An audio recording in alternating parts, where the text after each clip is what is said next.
Hello friends. आज हम आप सब लोगों के लिए संज्ञा से टॉपिक लेकर के आए हैं, जिसमें आज हम संज्ञा के बारे में यहाँ पे पढ़ेंगे कि व्यक्तिवाचक संज्ञा किसे कहते हैं, जातिवाचक संज्ञा किसे कहते हैं, समूहवाचक संज्ञा किसे कहते हैं, पदार्थवाचक और यहाँ पे भाववाचक संज्ञा किसे कहते हैं।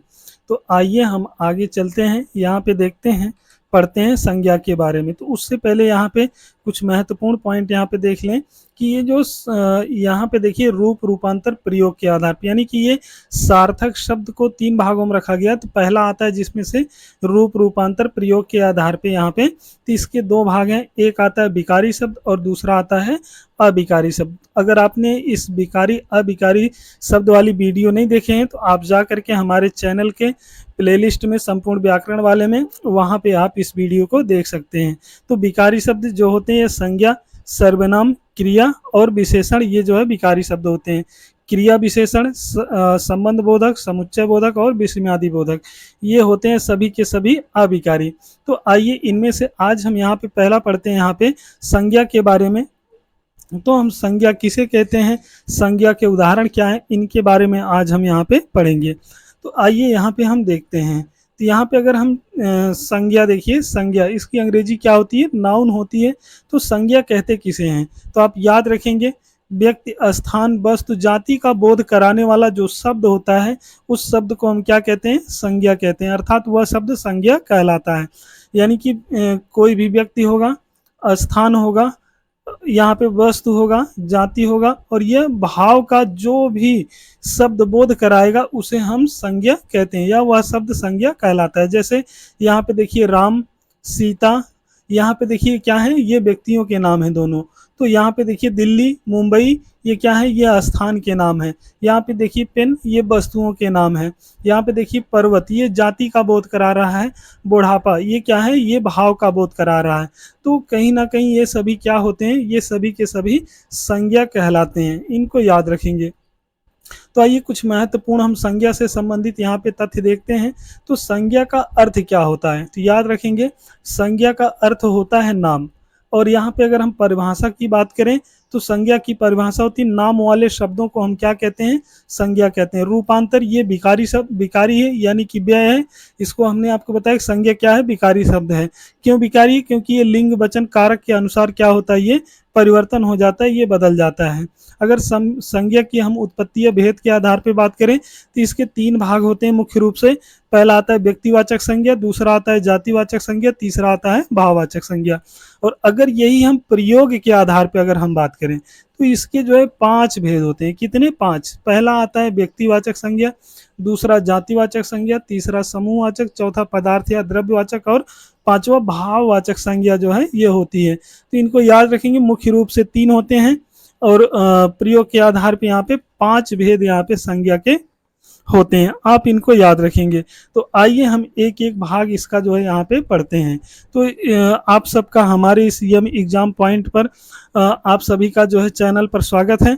तो आइए यहाँ पे हम यहाँ पे पढ़ते हैं जो है संज्ञा के बारे में। यानी कि संज्ञा का पहला भेद यहाँ पे आता है व्यक्तिवाचक संज्ञा। क्या आता है, व्यक्तिवाचक संज्ञा। तो व्यक्तिवाचक संज्ञा किसे कहते हैं, याद रखेंगे किसी एक व्यक्ति, स्थान, वस्तु का बोध कराए तो वो क्या होता है, वो व्यक्तिवाचक संज्ञा होता है। तो यहाँ पे इसको याद रखेंगे, किसी एक जो है व्यक्ति का यहाँ पे नाम हो, या किसी एक व्यक्ति का बोध कराए, किसी एक स्थान का बोध कराए, किसी एक वस्तु का बोध कराए, तो वो क्या होता है, वो व्यक्तिवाचक होता है। तो जैसे यहाँ पे देखिए व्यक्तियों के नाम में, तो यहाँ पे देखिए राम, श्याम, राधा, सीता, ये क्या है, ये सभी के सभी व्यक्ति के नाम है, केवल एक ही लोगों का बोध करा रहे। राम है तो राम है, श्याम है तो श्याम, राधा है तो राधा, सीता है तो सीता, तो एक ही का बोध करा रहा है, इसीलिए व्यक्तिवाचक संज्ञा हो गया। अगर व्यक्तियों की बात करें तो ये पर्सनल व्यक्तियों शब्द में जो है जातिवाचक संज्ञा हो जाएगी, इसको याद रखेंगे। यहाँ पे देखिए नदियों, यहाँ पे देखिए ध्यान से, नदियों के नाम, अगर हम नदियों के नाम की बात करें तो गंगा, यमुना, सरयू, सिंधु, ये सभी जो है पर्सनल नदियों के नाम हैं, इसीलिए जो है क्या होते हैं, व्यक्तिवाचक संज्ञा होते हैं। तो अगर नदियों की बात करें केवल नदी शब्द की, तो ये जातिवाचक हो जाएगा, याद रखेंगे। देशों के नाम जैसे भारत, चीन, इटली, पाकिस्तान, ये सभी देश जो हैं, देशों के नाम क्या होते हैं, व्यक्तिवाचक होते हैं, क्यों, एक अकेले ही नाम से जाने जाते हैं। यहाँ पे देखिए शहरों के नाम जैसे प्रयागराज, पटना, मुंबई, ये देखिए कहीं ना कहीं शहरों के नाम हैं, और ये अपने नाम से ही पहचाने जा रहे हैं, इसीलिए केवल एक ही शहर के नाम से जाने जा रहे हैं, इसीलिए क्या है व्यक्तिवाचक संज्ञा। देखिए पुस्तकों के नाम, रामायण, महाभारत, कामायनी, गोदान, गबन, ये सभी क्या है पुस्तकों के नाम है। तो पर्सनली वो एक ही पुस्तक के बारे में ये दर्शा रहे हैं, रामायण है तो रामायण है, महाभारत है तो महाभारत है, इसीलिए यहाँ पे क्या हो जाता है एक व्यक्ति का बोध कराए या एक ही वस्तु का बोध कराए तो क्या हो जाता है वो व्यक्तिवाचक संज्ञा हो जाता है। याद रखेंगे पर्वतों के नाम, जैसे हिमालय, अरावली, इंडीज, ये काराकोरम, ये जो भी पर्वतों के नाम है ये सभी क्या कहलाते हैं, सभी के सभी व्यक्तिवाचक संज्ञा होते हैं। समुद्रों के नाम, जैसे काला सागर, लाल सागर, ये क्या है समुद्रों के नाम हैं, तो ये क्या होते हैं व्यक्तिवाचक संज्ञा। सड़कों के नाम, जैसे NH1 national highway 1, NH 731 national highway 731, ये सड़कों के पर्सनल नाम है, एक ही का बोध करा रहे हैं, इसीलिए क्या होते हैं व्यक्तिवाचक हो जाते हैं। दिन महीनों के नाम, जैसे सोमवार, जनवरी, चैत, ये क्या है कहीं ना कहीं दिन महीनों के नाम है, इसलिए व्यक्तिवाचक हो जाएंगे।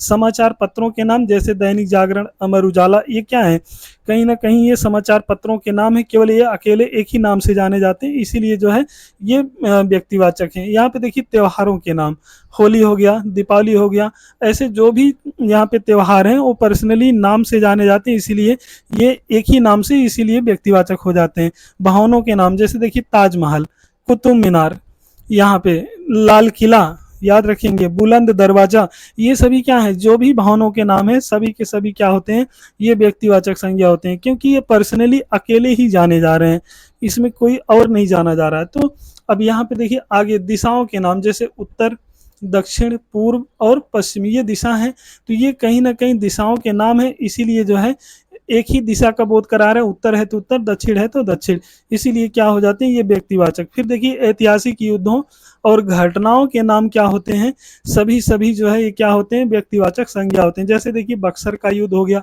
भारत छोड़ो आंदोलन हो गया, तो ये नमक सत्याग्रह हो गया, तो कहीं ना कहीं ये क्या है ये एक ही युद्ध का यहाँ पे वर्णन बता रहा है। भारत छोड़ो आंदोलन, एक ही आंदोलन की बात करें, केवल भारत छोड़ो, इसीलिए जो है ये क्या है व्यक्तिवाचक संज्ञा। एक नोट पॉइंट है, याद रखेंगे आप लोग, कोई भी व्यक्ति वस्तु तभी तक व्यक्तिवाचक संज्ञा है जब जब किसी एक व्यक्ति या वस्तु का बोध कराता है, यानी कि क्या कराएगा केवल एक ही व्यक्ति या वस्तु का बोध कराएगा, तभी तक वो क्या है व्यक्तिवाचक संज्ञा है, नहीं तो व्यक्तिवाचक संज्ञा नहीं होगी।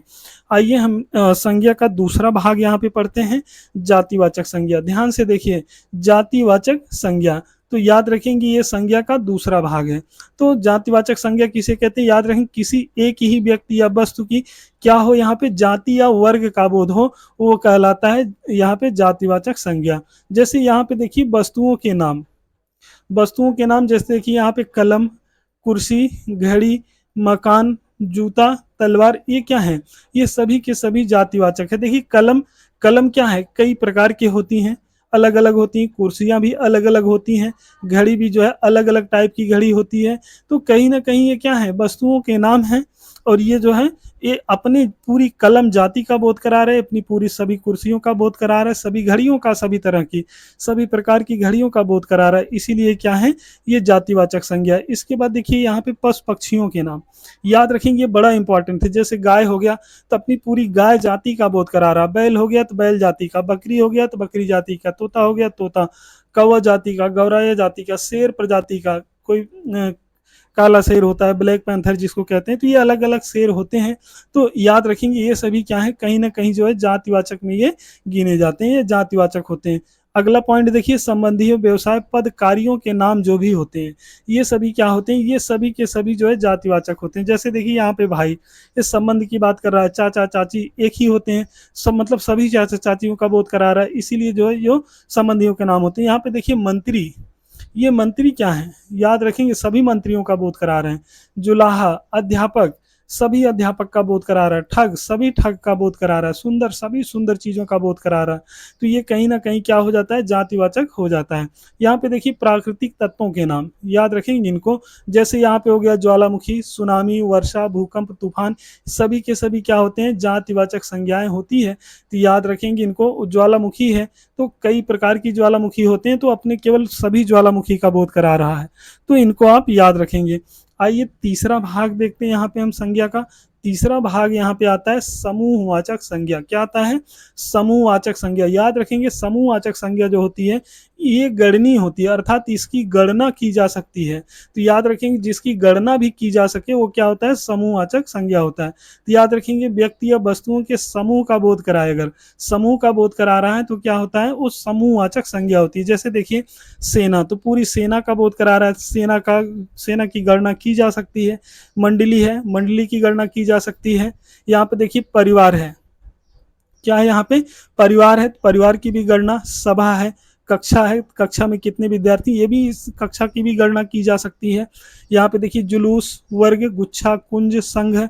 यहाँ पे देखिए श्रृंखला, यहाँ पे देखिए ये है ढेर, पुंज, गिरोह, पुस्तकालय, मंत्रिमंडल, मंत्री परिषद, भीड़, संसद। ये सभी कहीं ना कहीं क्या है? सभी के सभी समूहवाचक हैं और सभी की गणनाएं यहाँ पे की जा सकती है। तो आइए हम आगे चलते हैं। यहाँ पे इसका संज्ञा का चौथा पार्ट देखते हैं। यहाँ पे ध्यान से देखिए, चौथा पार्ट है यहाँ पे द्रव्यवाचक संज्ञा। याद रखेंगे ये जो है गणनीय नहीं होती, इसकी गणना नहीं की जा सकती। याद रखेंगे इसकी गणना नहीं की जा सकती, इसका केवल क्या होता है? इसका जो है केवल माप तौल जो है यहाँ पे किया जा सकता है। तो यह जिन वस्तुओं की माप तौल हो सके वो होता है द्रव्यवाचक संज्ञा। जैसे देखिए धातुओं के नाम, देखिए यहाँ पे लोहा, सोना, चांदी, मिट्टी, लकड़ी, ऊन, पीतल, यहाँ पे देखिए जस्ता, तांबा, कोयला, ये कहीं ना कहीं क्या है? ये सभी के सभी जो है इनको मापा और तौला जा सकता है। तो इसीलिए जो है ये सभी के सभी क्या हो जाते हैं? ये जो है द्रव्यवाचक हो जाते हैं। खाने पीने की वस्तुएं जैसे घी, तेल, दूध, पानी, शहद, शराब, चाय, कॉफी, गेहूं, कहीं ना कहीं ये क्या है? इनको जो है मापा और तौला जा सकता है। तो जैसे देखिए यहाँ पे तेल क्या है? इसको तौला जा सकता है। दूध क्या है? मापा जा सकता है। पानी क्या है? मापा जा सकता है। तो कहीं ना कहीं ये मापा और तौले जा सकते हैं, इसीलिए द्रव्यवाचक हो जाते हैं। बिना खाए पिए वाली वस्तुएं जैसे पेट्रोल हो गया, डीजल हो गया, तेजाब, ये क्या होते हैं? इनको जो है मापा जा सकता है। तो इस तरह से जो है ये द्रव्यवाचक संज्ञाएं यहाँ पे होती हैं। आइए हम यहाँ पे लास्ट पांचवा भाग पढ़ते हैं यहाँ पे संज्ञा का। तो पांचवा भाग यहाँ पे आता है, याद रखेंगे, भाववाचक संज्ञा। कौन सी संज्ञा? भाववाचक। तो भाववाचक संज्ञा हम किसे कहते हैं? जहां पर किसी विशेष गुण, धर्म आदि का जो है आदि का जो है ये भाव प्रकट हो, उसे हम क्या कहते हैं? भाववाचक संज्ञा यहाँ पे कहते हैं। तो ये भाववाचक संज्ञा दो तरह से यहाँ पे होती है। एक तो जो है तद्धित प्रत्यय के द्वारा बनाई जाती है, दूसरा है जो है यहाँ पे कृत प्रत्यय।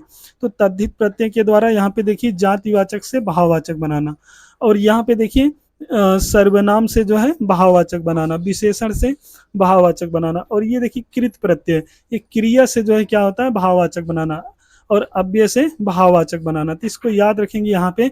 तो ये जो है क्रिया से और अव्यय से, ये कृत प्रत्यय, यहाँ पे कृत प्रत्यय से जो है भाववाचक बनाया जाता है। और यहाँ पे देखिए ये जातिवाचक हो गया, सर्वनाम हो गया, और विशेषण, ये जो है क्या होते हैं? ये तद्धित प्रत्यय के द्वारा बनाए जाते हैं। जैसे देखिए जातिवाचक, जैसे लड़का, सभी लड़कों का बोध करा रहा है, तो ये जाति है, मतलब अपने सभी लड़कों की जाति का बोध करा रहा है, तो इसका भाववाचक बनेगा लड़कपन। चोर है तो इसका बनेगा चोरी। पुरुष पुरुष है तो पुरुषत्व, देखिए सभी पुरुषों का बोध करा रहा है, सभी चोर का बोध करा रहा है। पशु है, सभी पशु का बोध करा रहा है, यहाँ पे देखिए पशुता, तो ये कहीं ना कहीं क्या है? ये भाववाचक बना रहा है।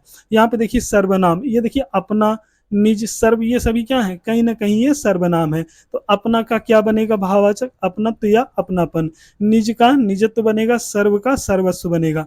तो देखिए विशेषण से बनाना यहाँ पे, तो मीठा का जो है क्या बनेगा? मिठास हो जाएगा। आलसी का आलस्य हो जाएगा। गरीब का जो है गरीबी हो जाएगा। भूख का भूखा हो जाएगा। भोला का भोलापन यहाँ पे हो जाएगा। तो ये देखिए मीठा, आलसी, गरीब, भूख, कहीं ना कहीं ये विशेषण है, तो इनको याद रखेंगे। क्रिया देखिए, क्रिया से भाववाचक, जैसे चढ़ना, ये क्रिया है, यहाँ पे चढ़ने का काम हो रहा है, जहाँ पे कोई एक्शन हो, कार्य हो, क्रिया होती है। तो चढ़ना का जो है यहाँ पे देखिए चढ़ाई, लड़ना, लड़ाई, थकना, थकान, बहना, बहाव, मरना, मार, खेलना, खेल। तो ये कहीं ना कहीं ये क्रिया से भाववाचक ये बना रहा है। इसके बाद यहाँ पे देखिए अव्यय। अव्यय किसे कहते हैं? जो लिंग वचन कारक के अनुसार परिवर्तन ना हो। तो देखिए जैसे दूर का क्या होता है? दूरी। तो ये दूर जो है परिवर्तन नहीं होगा, चाहे स्त्री के लिए हो चाहे पुरुष के लिए हो। ऊपर देखिए, और ये ऊपरी। गर्म का गर्मी, कठोर का कठोरता, धिक का धिक्कार, कहीं ना कहीं इनमें कोई परिवर्तन नहीं होता है। इनके अव्यय से जो भाववाचक बनता है कृत प्रत्यय के द्वारा जो है ये बनाया जाता है। तो इनको याद रखेंगे। कुछ महत्वपूर्ण सूचना है यहाँ पे देखते हैं। तो यहाँ पे देखिए ये हमारा व्हाट्सअप नंबर है। आपको कुछ पूछना है तो हमारे व्हाट्सअप नंबर पर जो है आप मैसेज करके यहाँ पे पूछ सकते हैं। तो हमारे चैनल को आप जो है सब्सक्राइब करिए। हमारी वीडियो अच्छी लगी हो तो वीडियो को हमारे लाइक करिए और हमारी वीडियो को ज़्यादा से ज़्यादा शेयर करिए। कमेंट में ज़रूर बताइए कि हमारी वीडियो आपको कैसी लगी थी। ये